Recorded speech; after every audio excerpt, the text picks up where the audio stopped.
Shalom. First and foremost, I'm going to give all praises, glory, and honor to Yahweh, by Hashem, Yahweh Shai, by Hashem, Ruach. I want to give double honors to the elder apostles of Great Millstone who rule well, and salutations of much love to the rest of you sincere Akim, pushing the word in truth and sincerity. This is the cleric Azar coming at you with another lesson. I am continuing in my law to bring you my ongoing series from excerpts of Hollywood, This Factory of Perverseness. Another observation of predictive programming, how art imitates life and vice versa. Just a reminder, the purpose of my videos is to show correlations, and correlation is an observation of a mutual relationship or connection between two or more things. I use movie scenes or films to extract or extrapolate a narrative. I'm not glorifying the Hollywood culture or life. I have a wide knowledge of films, whether they be foreign or domestic. I just use snippets as an example to bring out similarities and those correlations. To quote Cecil B. DeMille, the greatest source of material for motion pictures is the Bible. I call this lesson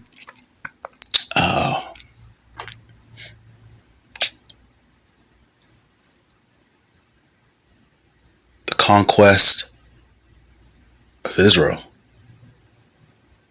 The image I have on display is from a film I watched in my youth. Of course, being the truth, I reflected on this particular film series.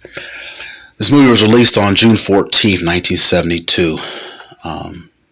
The title of it, as you can see, is The Conquest of the Planet of the Apes, directed by J. Lee Thompson. It was also written by Paul Den, who also wrote most of the sequels to the Planet of the Apes series, along with Goldfinger, one of the best James Bond films. Basically, let me go into a little synopsis on this. I've been wanting to do this video for quite some time. Basically, basically, this is the part 4 of the original series of the Planet of the Apes. Usually we have a lot of people going into the first film, but rarely going into part 2, part 3, and if not 4 and 5, because there's actually 5 films in the old school film series, excluding, of course, the animation TV series as well as the live action television series, which I've done in the past as well. Okay, but basically, up to this particular point, in the previous movie, Escape to the Planet of the Apes, spoiler alert, in case you haven't seen it, the apes, Cornelius and Zira, who had helped the Blue Eyes character played by Charlton Heston in parts 1 and 2, they actually salvage the spacecraft and they go back in time to our particular time. So this particular movie takes place around 1991 in the timeline. Okay. Basically, in the end of Escape to the Planet of the Apes, the humans have figured out that the apes had come back to seed their particular,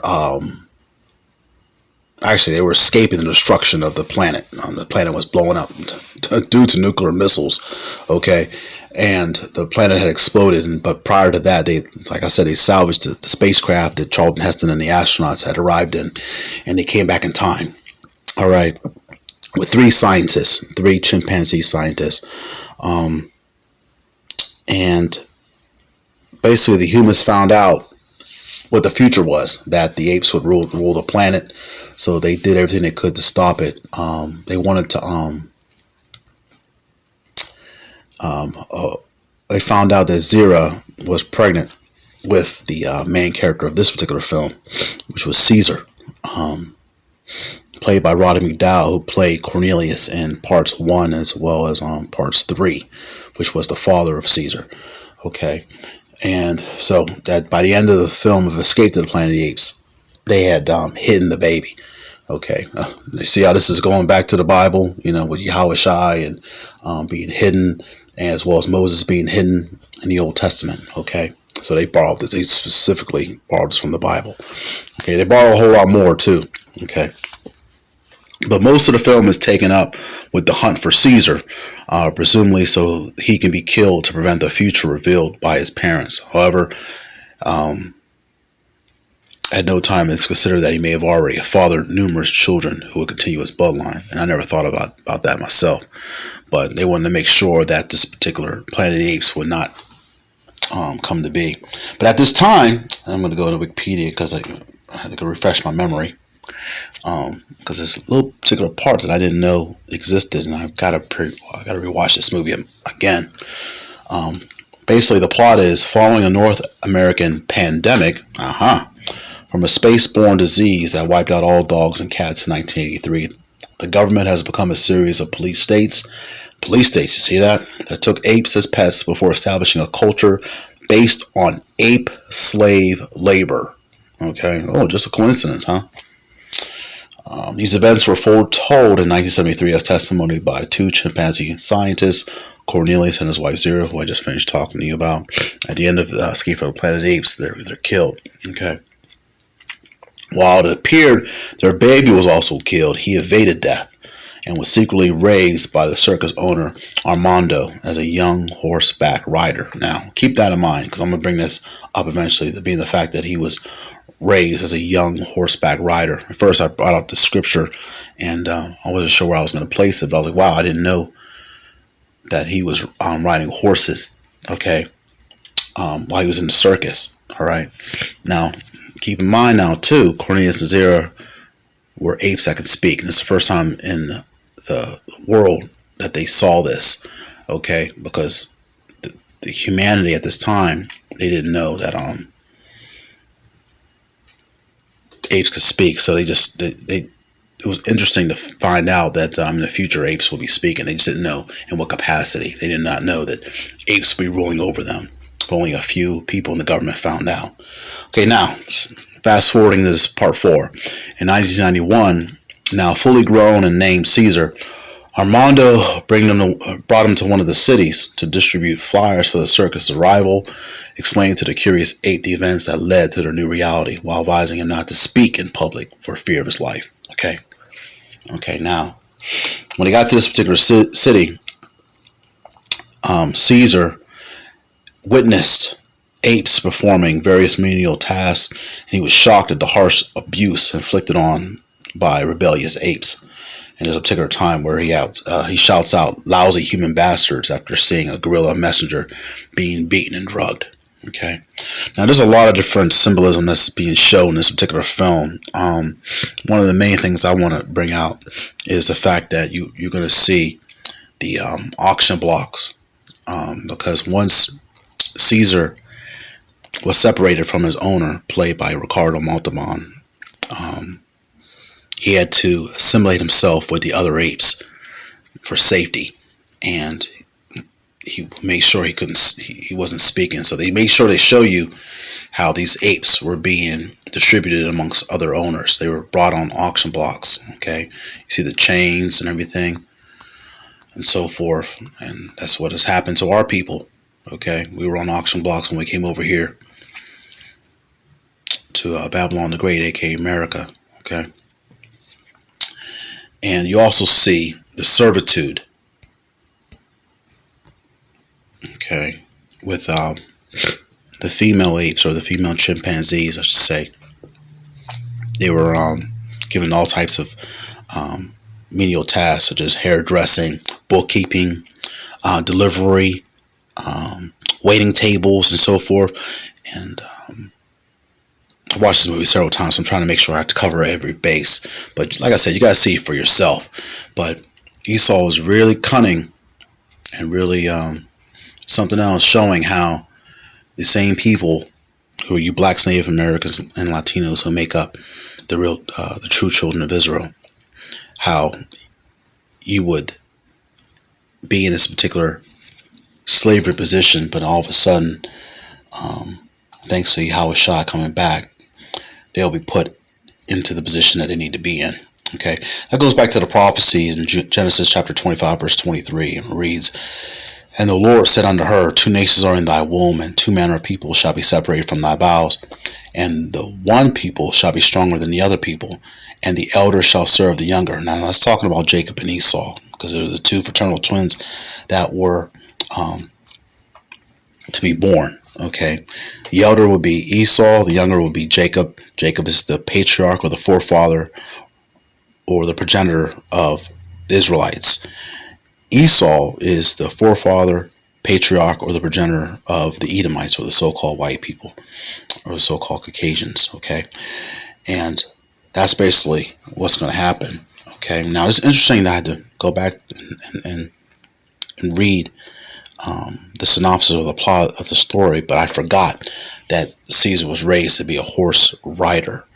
Okay, while he was in the circus. Okay, and this makes me think about Ecclesiastes, the 10th chapter, starting at verse 6. The point's in verse 7, and it reads, "Folly is appointed to great heights, but the rich sit in lowly positions." Okay, and this is the rich is talking about you Jakes.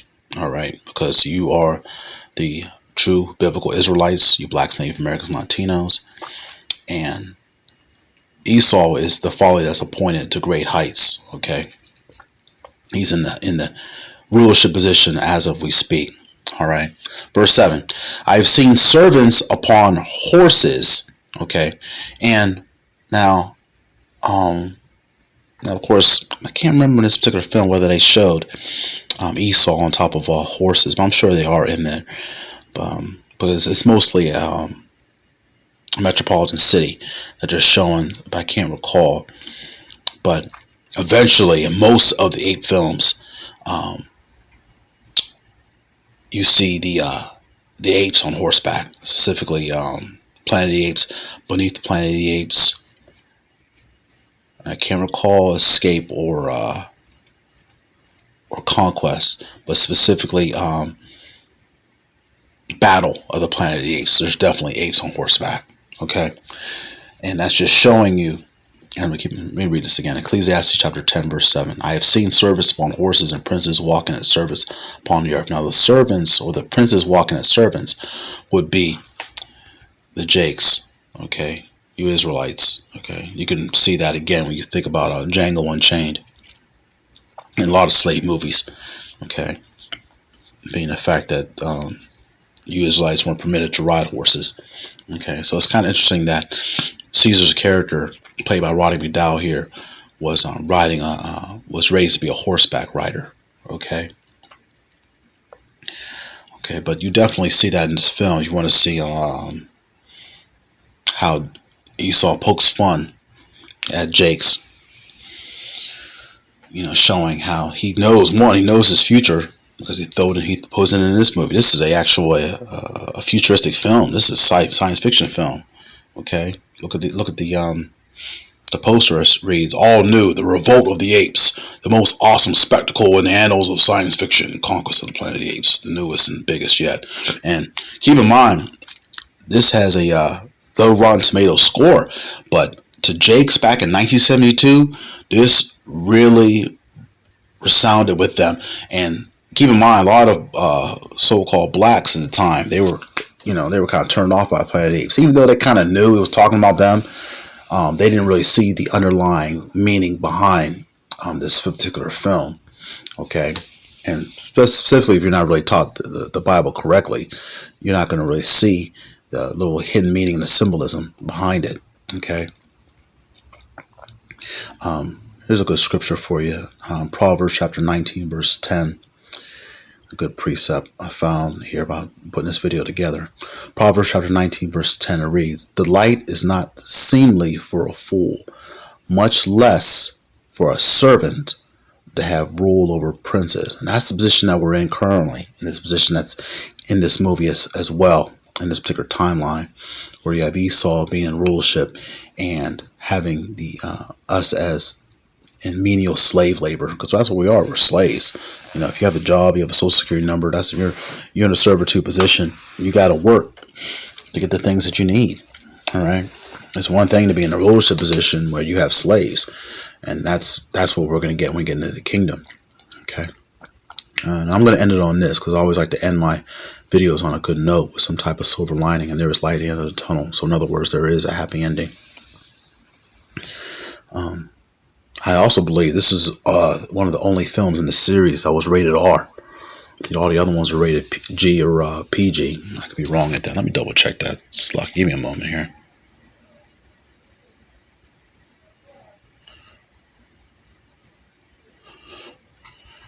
Bear with me just a moment here.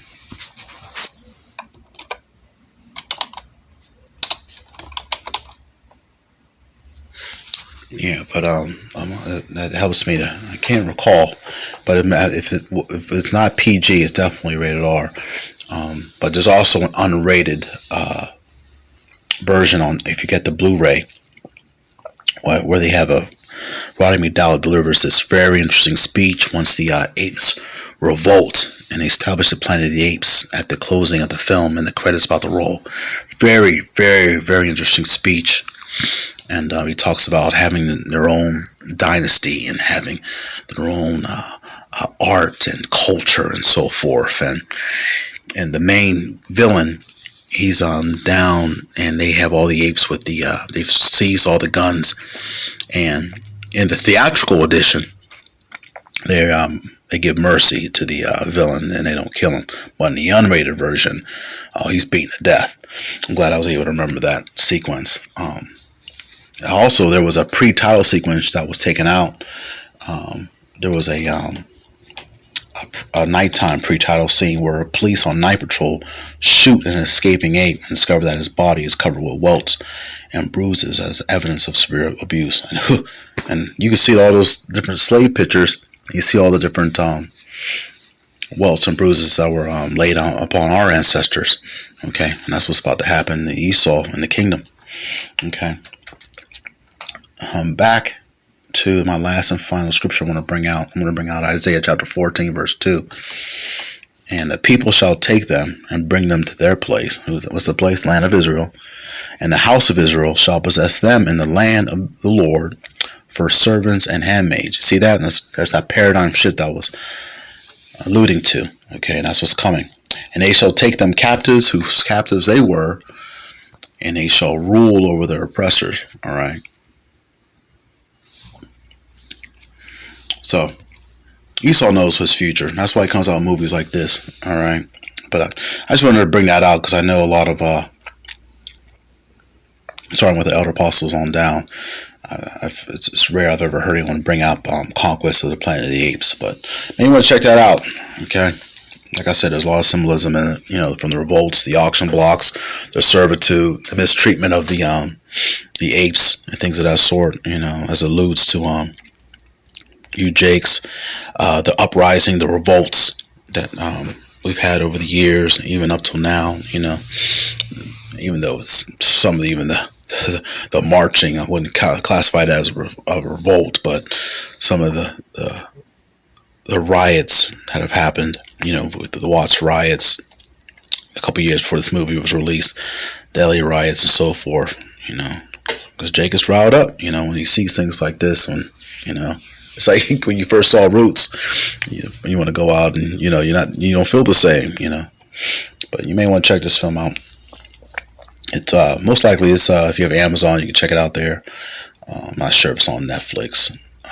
And as well, I'm glad I almost forgot, Rise of the Planet of the Apes is loosely based on this film, specifically the ending of Rise of the Planet of the Apes with all the cops shooting at the apes and the apes fighting on that bridge and so forth. It kind of resembles some of the revolts you see in this film.